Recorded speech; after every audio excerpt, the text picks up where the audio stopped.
Assalamualaikum warahmatullahi wabarakatuh. Halo semuanya, perkenalkan kami dari kelompok 16 Pertanian Inovatif. Pada kesempatan kali ini kami ingin buat video yang membahas tentang topik Golden Rice sebagai hasil rekayasa genetik yang menjadi solusi biofortifikasi untuk mengatasi defisiensi vitamin A.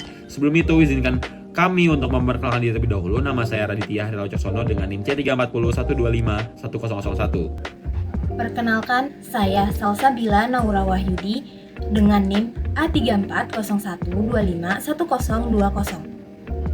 Saya Nur Narwati dengan NIM C50125167. Dan saya Fitra Nur Nafi Cahyono dengan NIM C54012511127. Baik, selanjutnya saya akan menjelaskan apa itu Golden Rice. Golden Rice atau biasa disebut dengan padi emas adalah tanaman hasil rekayasa genetik GMO yang dikembangkan untuk mengatasi krisis defisiensi vitamin A global, terutama pada anak-anak di negara yang berpenghasilan rendah yang menjadikan padi atau nasi sebagai makanan pokoknya.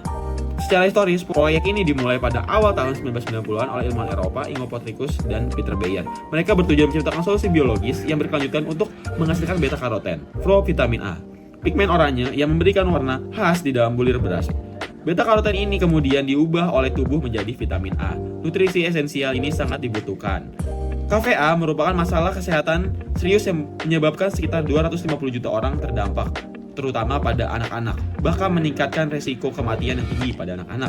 Meskipun memiliki tujuan kemanusiaan, yang jelas proyek ini menghadapi berbagai macam kontroversial karena ini disebut sebagai GMO. Jadi orang-orang masih memperdebatkan dan keamanannya ini masih dipertanyakan secara jelas. Saya akan menjelaskan tentang rekayasa genetik yang digunakan. Golden Rice merupakan hasil rekayasa genetik yang dikembangkan untuk mengatasi defisiensi vitamin A melalui proses biofortifikasi, yaitu peningkatan kandungan gizi tanaman secara genetik. Pada prosesnya, para peneliti memasukkan dua gen penting ke dalam genom padi, yaitu PSY dari jagung dan CTL dari bakteri Erwinia rhizophora. Kedua gen ini berfungsi mengaktifkan jalur biosintesis beta-karoten di bagian endosperma padi yang sebenarnya tidak bisa memproduksi zat tersebut secara alami. Teknik yang digunakan adalah dengan bantuan Agrobacterium tumefaciens sebagai vektor untuk mentransfer DNA rekombinan ke dalam sel padi. Hasilnya, beras yang semula berwarna putih berubah menjadi kuning keemasan karena mengandung beta-karoten, yaitu prekursor vitamin A. Dengan demikian, konsumsi Golden Rice dapat membantu masyarakat yang bergantung pada beras sebagai makanan pokok untuk memenuhi kebutuhan vitamin A secara berkelanjutan dan menjadi solusi efektif dalam mengatasi kekurangan gizi mikro. Saya akan menjelaskan mengenai biofortifikasi dalam pengembangan Golden Rice.